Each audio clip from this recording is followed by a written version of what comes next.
वाई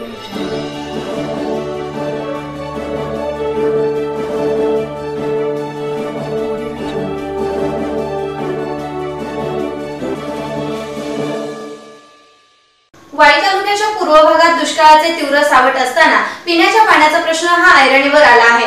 या पाणी प्रश्नाची गंभीरता लक्षात घेऊन किसनवीर साखर कारखान्याचे अध्यक्ष मदनदादा भोसले यांनी कारखान्याच्या वतीने पिण्याच्या पाण्याच्या टँकरची सोय केलेली आहे। पाहूया ही बातमी। किसनवीर सहकारी साखर कारखाना सामाजिक बांधिलकी सुद्धा जपत असून नुसतेच राजकारण न करता लोकांची समस्या जाणून घेऊन त्यावर उपाययोजना करण्यासाठीही सदैव तत्पर असतो। मदनदादांचे कार्यही खूप चांगले आहे। मतदानावर बहिष्कार असून देखील त्यांनी गावच्या पिण्याच्या पाण्याचा प्रश्न गांभीर्याने घेत कारखान्याच्या वतीने तत्काळ टँकर पुरवठा केला। याबद्दल वेळेगावचे माजी सरपंच दशरथ पवार यांनी आभार मानले।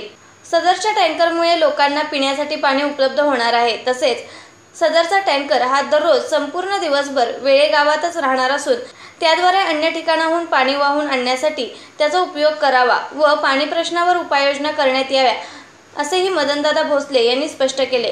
कारखान्याच्या मदतीमुळे वेळे ग्रामस्थांची पाण्याची सोय झाली।